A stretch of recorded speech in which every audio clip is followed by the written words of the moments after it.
Oke saudara, hari ini kita akan belajar sama-sama mengapa kita perlu mengalahkan ketakutan. Kenapa? Mari buka sama-sama 2 Timotius pasal yang pertama ayat yang ke-7. Mengapa kita perlu mengalahkan ketakutan? Ini baca sama-sama 1, 2, 3. Sebab Allah memberikan kepada kita bukan roh ketakutan, melainkan roh yang membangkitkan kekuatan, kasih dan ketertiban. Kenapa kita harus usir roh ketakutan dari dalam diri kita? Karena itu bukan dari Tuhan. Amin. Ketakutan bukan dari Tuhan. Karena itu kita perlu usir dari diri kita. Sebab Tuhan tidak pernah memberikan kepada kita roh ketakutan. Ketakutan itu roh. Dan kalau dia roh berarti dia bisa mengikat hidup saudara dan saya. Sehingga banyak orang hari-hari ini dibelenggu oleh ketakutan.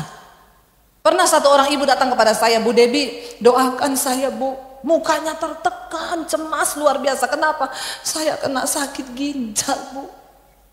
Ya udah kita berdoa ya Bu ya. Waktu kami sedang berdoa, lalu Roh Kudus memberikan saya satu hikmat di dalam hati saya. Ibu ini tertekan bukan karena sakitnya, tapi karena ketakutan akan kematian. Seringkali yang membunuh orang itu bukan penyakitnya, tetapi rasa takut. Lalu saya bilang sama dia, Ibu, Tuhan berkata jangan takut, Ibu takut mati ya. Langsung meledak, dia nangis teriak saudara. Nangis sejadi-jadinya saya berdoa di dalam nama Yesus. Semua roh ketakutan akan kematian aku patahkan dalam nama Yesus. Dia nangis berteriak sekuat-kuatnya. Dia bilang setelah itu, Ibu, saya merasakan kelegaan. Iya, Ibu, orang sakit belum tentu langsung mati. Tapi kalau Ibu diikat oleh roh ketakutan, Ibu bisa langsung mati. Ada orang-orang sakit kepala, aduh tumor ini. Padahal cuma sakit kepala saudara. Langsung iblis panakan ketakutan. Lihat keadaan dunia kayak begini. Aduh bentar lagi terjadi resesi. Aduh bagaimana pekerjaanku, bagaimana bisnisku. Waduh pasti goncang. Makanya saudara belajar mempercayai firman Tuhan. Banyak orang memperkatakan Mazmur 91. Nanti saudara lihat, bisa nonton di channel YouTube saya. Khotbah saya tadi pagi tentang Mazmur 91. Tidak semua orang Kristen akan mengalami janji Tuhan di dalam Mazmur 91. Jadi jangan dengan mudahnya engkau menghafalkan ayat itu, lalu engkau tulis, engkau catat, taruh di dompet. Udah seperti jimat dan mantra. Maaf, untuk menikmati janji firman Tuhan ada syarat yang harus kita penuhi. Karena firman Tuhan itu bukan ayat yang murahan. Tadi pagi saya jelaskan, orang yang mengalami janji Tuhan di Mazmur 91, di ayat yang pertama di sana dikatakan orang yang berlindung dalam lindungan yang maha kuasa, bermalam di dalam naungan. Di dalam bahasa Inggrisnya dikatakan orang yang berada dalam the secret place of God, di tempat rahasianya Tuhan. Jadi kalau hari ini kita tidak berada di tempat rahasianya Tuhan, jangan mimpi ayat itu bisa terjadi. Apalagi orang Kristen latah hari-hari ini mau pergi ke rumah selingkuhan, dia perkatakan Mazmur 91. Dia pikir itu bisa terjadi. Hidup dalam kenajisan tapi dia berkatakan Mazmur 91. Ya jangan mimpi saudara. Kalau kita ingin menikmati, kita harus berada di tempat rahasianya Tuhan. Bagaimana caranya? Hidup dalam kekudusan dan perkenanan Tuhan. Baru engkau bisa menikmati semua janji Tuhan. Kita kembali, kenapa kita harus mengusir roh ketakutan? Karena itu bukan dari Tuhan. Mari kita menerima sesuatu yang hanya berasal dari Tuhan. Ya, supaya hidup kita ini digerakkan oleh apa yang ada di dalam diri kita, mempercayai firman Tuhan, lalu kita bergerak di dalam alam roh bersama dengan Tuhan, dalam dimensinya Tuhan. Amin. Orang yang hidup dalam ketakutan tidak mungkin diberkati Tuhan. Ingat, apa yang engkau takutkan, kata firman Tuhan, itu yang akan menimbang. Karena sesuatu yang kita takutkan itu sama dengan kita imani. Benar nggak? Satu kali ada sebuah percobaan dilakukan kepada seorang mahasiswa, bagaimana kuasa ketakutan itu bisa bekerja. Lalu teman-temannya itu mengerjain dia saudara. Yuk kita sepakat ya, nanti kita kerjain dia. Dia datang ke sekolah, saudara. Waktu masuk pintu gerbang ketemu satu orang teman. Temannya bilang gini, ih kamu kok pucat banget ya, sakit ya? Enggak tuh, emang pucat ya? Iya pucat. Lalu dia mulai takut. Masa saya pucat ya? Sakit apa ya? Dia masuk ke kelas ketemu temannya satu lagi. Kamu kok pucat banget? Kamu sakit ya? Ini penelitian yang benar-benar dicobai, dilakukan dan memang ada hasilnya. Kamu sakit ya? Dia ngomong enggak itu. Masa saya pucat? Lalu dia mulai takut. Apa aku sakit ya? Lalu dia pergi ke toilet, saudara. Di toilet ketemu sama satu orang lagi yang memang sengaja mencobai. Kamu kok pucat banget, sakit? Enggak itu saya enggak sakit. Tapi kok semua orang bilang begitu. Dia pergi ke cermin di toilet. Pucat ya saya ya? Sakit ya? Lalu dia mulai takut. Emang saya ada sakit ya? Saudara tahu 3 hari kemudian dia tidak masuk sekolah. Beberapa hari semua teman berkata begitu. Lalu berapa hari kemudian mereka dengar dia benar-benar diopnam. Kenapa? Karena ketakutan. Waktu kita takut, tubuh kita memproduksi hormon yang sangat merugikan kesehatan. Makanya jangan takut. Berserah kepada Tuhan, saudara. Ya, harus kita lawan semua roh ketakutan. Kenapa? Yang pertama, itu bukan dari Tuhan. Alkitab berkata, sebab Allah tidak memberikan kepada kita roh ketakutan. Ya, Allah yang Allah berikan kepada kita bukan roh ketakutan, melainkan roh yang membangkitkan kekuatan. Ketakutan lawan katanya kekuatan. Orang-orang yang hidup dalam ketakutan, mereka lemah dan tidak bisa punya kekuatan. Makanya tentara yang takut tidak mungkin memenangkan pertempuran, karena dia sudah kalah sebelum berperang. Amin. Waktu para pengintai didengarkan kata-kata yang menakutkan, kamu mau ke sana itu orang-orang gede-gede, tidak mungkin kita menang. Ciut, semuanya mundur, nggak ada yang berani. Tetapi Yosua dan Kaleb memberanikan diri dan mempercayai firman Tuhan. Saudara, kita nggak bisa mendengarkan iblis, apa yang iblis taruh dalam hidup kita. Hari ini yang perlu engkau lakukan, membangkitkan dan membangun iman, percaya sungguh kepada Tuhan, bahwa rancangan Tuhan bagi kita itu yang terbaik. Sambil kita hidup dalam takut akan Tuhan, hanya satu ketakutan yang perlu kita hidupi hari-hari ini, takut akan Tuhan. Itu adalah satu ketakutan yang mengalahkan semua ketakutan yang lain. Amin. Takut akan Tuhan. Jangan takut sama corona lebih daripada engkau takut sama Tuhan. Jangan takut pada kemiskinan lebih dari rasa takutmu kepada Tuhan. Orang yang hidup dalam ketakutan, dia tidak mempercayai Tuhan. Dan saudara tahu nasibnya orang yang tidak mempercayai Tuhan, dia tidak akan mengalami keadaan yang baik. Hidupnya terkutuk. Tadi Pak Niko berkata, dia makan tidak sampai kenyang, dia minum tidak sampai puas. Dia bekerja dapat penghasilan seperti ditaruh di pundi-pundi yang berlubang, tidak pernah cukup. Kalau engkau lagi menikmati hari-hari itu, semua keadaan itu hari ini, bertobatlah. Buang semua ketakutan. Jangan takut, saudara. Sebab Tuhan tidak memberikan roh ketakutan. Yang kedua, kenapa kita harus membuang roh ketakutan dari dalam diri kita? Karena di dalam dunia ini kan hanya ada 2 oknum yang mencoba menguasai manusia. Yang pertama Tuhan, yang kedua setan, iblis. Kalau ketakutan bukan dari Allah, berarti dari iblis. Kalau kita hidup dalam ketakutan, berarti kita mempercayai iblis. Coba kita baca sama-sama ayatnya. Yohanes pasal yang ke-8 ayat 43 sampai 44. Yohanes 8 ayat 43 sampai 44 ada di sini. Baca sama-sama 1 2 3. Apakah sebabnya kamu tidak mengerti bahasaku, kata Yesus? Sebab kamu tidak dapat menangkap firmanku. Ayat 44. Iblislah yang menjadi bapamu, dan kamu ingin melakukan keinginan-keinginan bapamu. Ia adalah pembunuh manusia sejak semula dan tidak hidup dalam kebenaran. Sebab di dalam dia tidak ada kebenaran. Apabila ia berkata dusta, ia berkata atas kehendaknya sendiri, sebab ia adalah pendusta dan bapa segala dusta. Kenapa orang hidup dalam ketakutan? Ayat 43 tadi berkata, karena engkau tidak mengerti bahasanya Kristus. Sebab apa? Kamu tidak dapat menangkap firman-Ku. Orang hidup dalam ketakutan karena dia kurang mempercayai dan tidak mengerti kebenaran firman. Kenapa? Karena memang kamu tidak pernah mendengar firman yang benar, dan yang kedua karena engkau tidak pernah membaca firman. Bagaimana mungkin membaca saja aku sulit?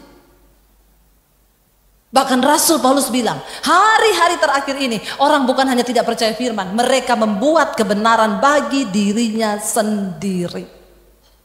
Tadi pagi saya saksikan, seorang ibu telepon saya, "Bu, suami saya selingkuh, Bu, saya tahu." Lalu ibu sudah tanya, sudah dia mengakui? Iya.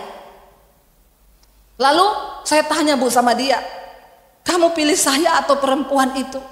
Suami saya jawab, "Dua-dua."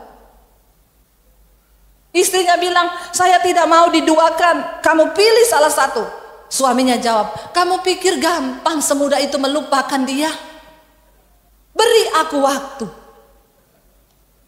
Lalu istrinya berkata, "Sampai kapan kamu butuh waktu untuk melupakan perempuan itu?" Suaminya jawab, "Tunggu waktu Tuhan." Ya, luar biasa ya, untuk melupakan selingkuhan tunggu waktu Tuhan. Leo sudah senyum. Kenapa? Itu lagunya Leo. Karena setiap kali saya bertanya kepada dia, "Leo, kapan nikah?" Dia bilang, "Waktu Tuhan pasti yang terbaik." Kalau Leo yang menjawab begitu memang pantas, karena memang untuk menikah tunggu waktu Tuhan. Tapi orang disuruh lepaskan selingkuhan tunggu waktu Tuhan, kebangetan gak? Ini perlu dibaptis ulang. Direndam agak lama, 15 menit. Biar dia buka mata langsung di rumah Bapa di sorga. Lebih baik tubuhnya binasa tapi jiwanya selamat. Ngeri saudara. Orang Kristen sekarang bikin ayat sendiri. Lalu dia juga bilang sama saya, "Bu, kita ini anak Tuhan. Tuhan menyuruh kita saling mengasihi. Perempuan itu janda.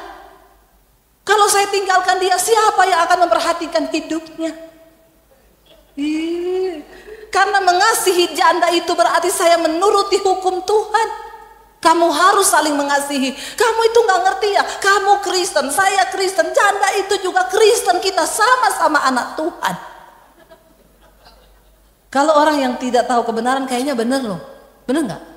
Saya bilang sama ibu itu, berarti suamimu sering dengerin khotbahnya Roma Irama, bahwa menikahi janda-janda itu ibadah. Tapi ibadah kalau nikahi janda tua. Kalau nikahi janda muda bukan ibadah, nafsu. Coba nikahi janda tua sana yang sudah ompong peot. Nah itu ibadah itu. Saya angkat jempol. Yang dinikahi janda-janda muda yang seksi. Terus dia bilang, "Kan saya melakukan hukum Tuhan, Bu." Makanya Yesus bilang, "Kamu tidak bisa ngerti firmanku, malah bikin firman baru." Saya bilang memang Tuhan suruh kita mengasihi sesama anak Tuhan. Tapi Yesus tidak bilang begini, "Kasihilah janda-janda muda itu dan nikahilah mereka." Tidak ada ayatnya, sudah jangan putar balik firman. Kenapa kita hidup dikuasai ketakutan, dikuasai dosa? Karena Yesus bilang, kamu, nah ini saudara, kenapa saudara? Karena di sini tadi dikatakan, iblis itu bapa dari segala. Orang ini ngomong pakai firman, tapi tidak sesuai firman. Berarti itu adalah dusta. Dan siapa yang ngomong itu? Setan. Iblis itu memutarbalikkan kebenaran. Coba saudara lihat lagi tadi ayat 44, kita baca lagi sama-sama di sana. Ya, dikatakan ayat 44, "Iblislah yang menjadi bapamu dan kamu ingin melakukan keinginan-keinginan bapamu." Yaitu menikahi janda tadi yang Kristen. Ia adalah pembunuh manusia sejak semula dan tidak hidup dalam kebenaran. Maka dia putar balikan, sebab di dalam dia tidak ada kebenaran. Apabila ia berkata dusta, ia berkata atas kehendaknya sendiri. Kalau engkau memutar balikan firman dan membuat alasan atas setiap dosamu atas kehendakmu sendiri, maka bapamu adalah iblis. Bilang amin yang kenceng. Berhenti jadi orang Kristen yang suka mempermainkan kebenaran. Cukup saudara, karena Tuhan tidak bisa dipermainkan. Amin. Sekali kebenaran, mari hidupi kebenaran. Sekali Alkitab berkata hidup dalam kekudusan, hidup dalam kekudusan. Jangan buat alibi, ya.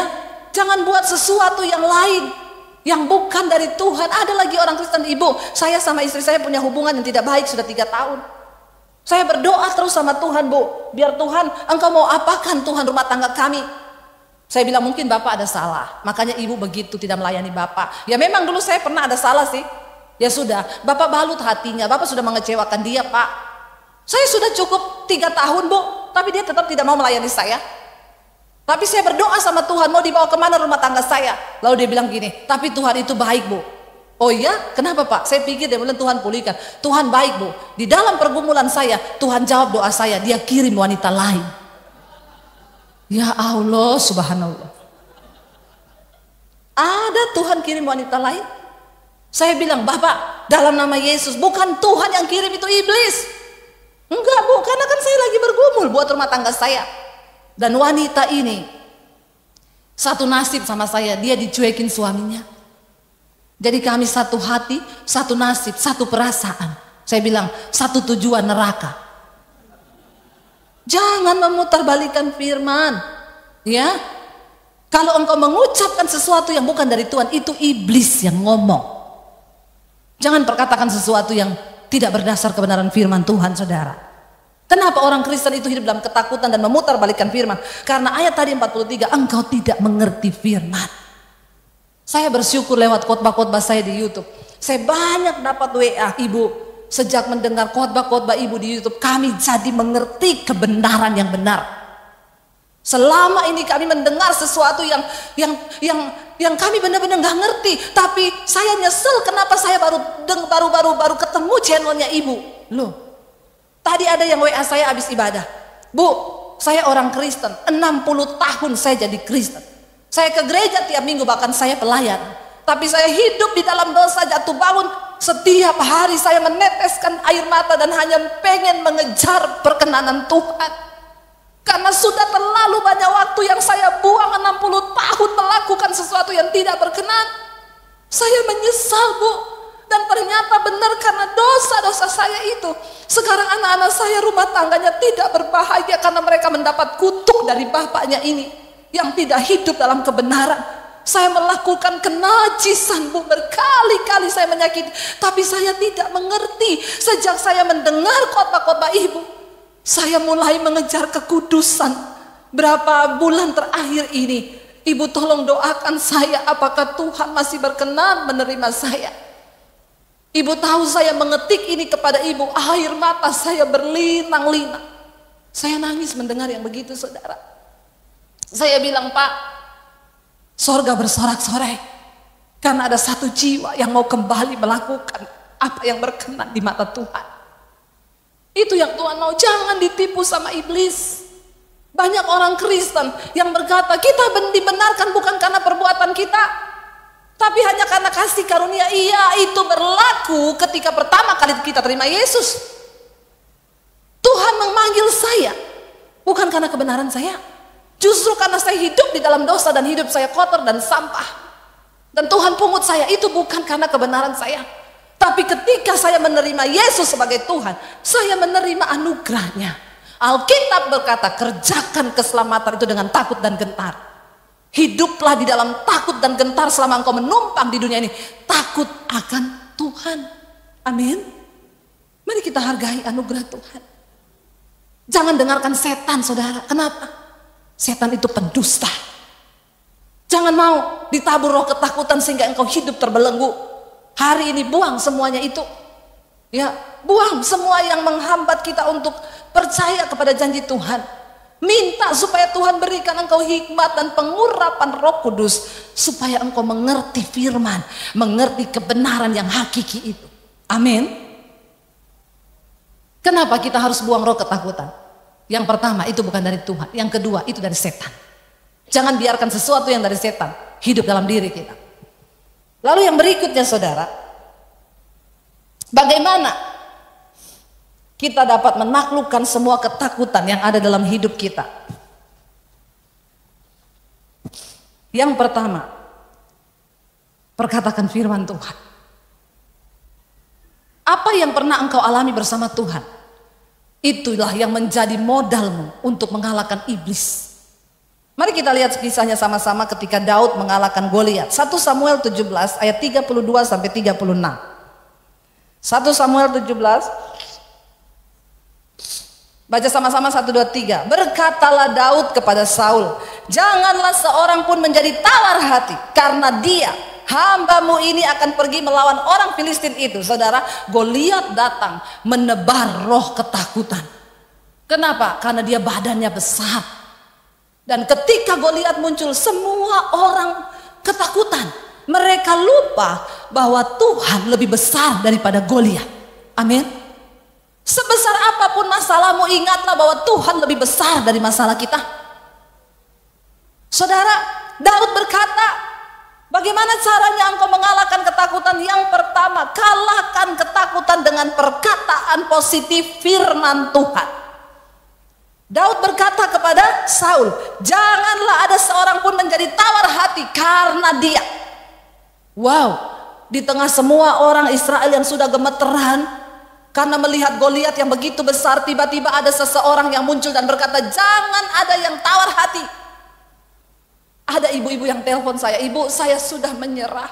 Kayaknya suami saya tidak mungkin bertobat. Saya bilang, ibu jangan perkatakan seperti itu perkataan setan. Berkata hari ini, aku percaya rumah tanggaku akan dipulihkan Tuhan. Waktu engkau percaya, maka Tuhan melakukan. Ketika engkau tidak percaya, maka tidak akan terjadi mujizat. Amin.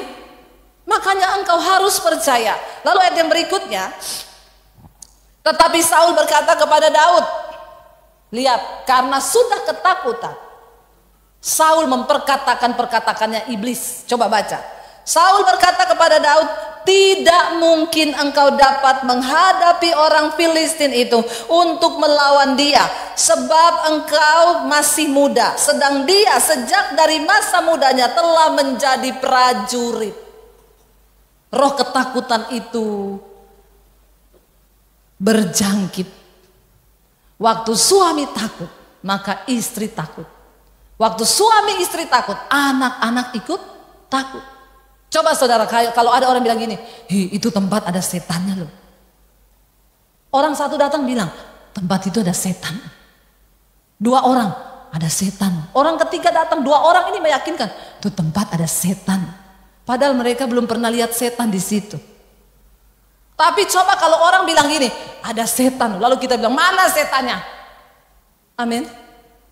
Kita sedang memperkatakan iman. Ya, saya pernah saudara, satu kali syuting di satu studio stasiun televisi.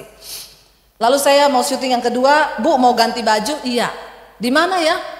Situ aja Bu, ada ruangan kosong. Terus gini, Bu, tapi hati-hati loh. Kenapa? Horor. Saya masuk saudara. Terekam itu kata-kata horor. Jadi saya sambil merinding-merinding. Memang ruangannya itu gelap gulita tapi saya harus tutup pintu kan. Ya, saya lagi ganti baju, saya rasa ada bayangan hitam besar di belakang saya berdiri. Ya, merinding bulu kuduk saya pakai baju cepat-cepat, saya lari. Lalu mereka bilang, ada apa ibu? Sudah mengalami kan? Kita di sini kalau syuting tengah malam Bu, di kamera sering ada penampakan. Iya. Saya pergi lagi ke ruangan itu. Oh, setan sudah menipu saya. Saya masuk lagi ke ruangan itu, saya bilang, di mana engkau setan? Kamu pikir saya takut? Roh yang ada dalamku lebih besar. Nggak ada tuh yang menampakkan diri. Kenapa saya merasa ada bayangan hitam besar? Karena saya sudah ditanamkan perkataan iblis, horor loh Bu di situ. Lalu perkataan itu merasuk ke hati saya sambil ganti baju, horor loh di sini. Lalu tiba-tiba ada bayangan muncul di belakang saya lari ketakutan. Tapi waktu saya mengerti tipu daya iblis, saya masuk ke ruangan itu, saya berdiri lama, nggak ada apa-apa. Amin. Itu tipuan iblis. Ya. Jadi kalau engkau takut, berkatakan. Ya, lihat Saul, dia sudah kejangkit roh ketakutan dari orang Israel yang berkata, itu Goliat gede banget. Bahkan Saul berkata kepada Daud, tidak mungkin kamu bisa kalahkan dia. Kamu masih anak kecil ingusan. Dia prajurit tiap hari kerjaannya latihan. Kamu apa? Nggak pernah latihan. Kerjamu cuma kambing gembala, kambing domba. Ayat yang berikutnya, tetapi Daud berkata kepada Saul, hambamu ini. Bagaimana mengalahkan ketakutan? Ketika engkau punya pengalaman pribadi bersama Tuhan, itu menjadi modal engkau mempercayai Tuhan, karena aku pernah mengalami dulu. Daud bilang begini, hambamu ini biasa menggembalakan kambing domba ayahnya. Apabila datang singa atau beruang yang mau menerkam seekor dari domba kawanannya, maka aku mengejarnya. Singa dikejar, beruang dikejar, menghajarnya dan melepaskan domba itu dari mulutnya. Wow, enggak saudara? Ya. Kemudian apabila ia berdiri menyerang aku, maka aku menangkap janggutnya, lalu menghajarnya dan membunuhnya. Ternyata di padang dia menggembalakan, dia sudah punya pengalaman dengan Tuhan. Semakin banyak engkau menghadapi persoalan dan engkau melewatinya bersama dengan Tuhan, dan engkau melihat kemenangan, itu akan menjadi modal untuk engkau mempercayai Tuhan dan tidak ragu dengan janji kemenangannya. Karena itu ketika engkau sedang menghadapi sesuatu yang berat, Daud menghadapi singa dan beruang itu bukan tantangan yang mudah. Bagaimana mungkin seorang manusia bisa kalahkan singa dan beruang? Hei, tidak mungkin. Tapi bersama dengan Tuhan, Daud mengalahkan singa dan beruang itu. Engkau bisa menghadapi setiap persoalan berat di hidupmu. Semua cuma tergantung ketika engkau mau percaya sama Tuhan. Amin, saudara. Percayai Tuhan. Ya, Daud bilang, aku merobek mulutnya, aku tarik janggutnya, aku keluarkan domba dari mulutnya, lalu aku bunuh singa dan beruang itu. Ayat berikutnya, saudara, baca sama-sama 1, 2, 3.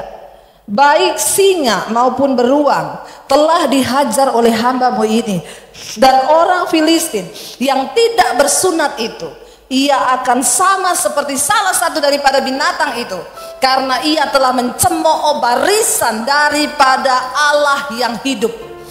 Waktu setan menakuti engkau dengan tipu dayanya, dia sedang mencemooh Tuhanmu yang besar. Karena itu jangan percaya.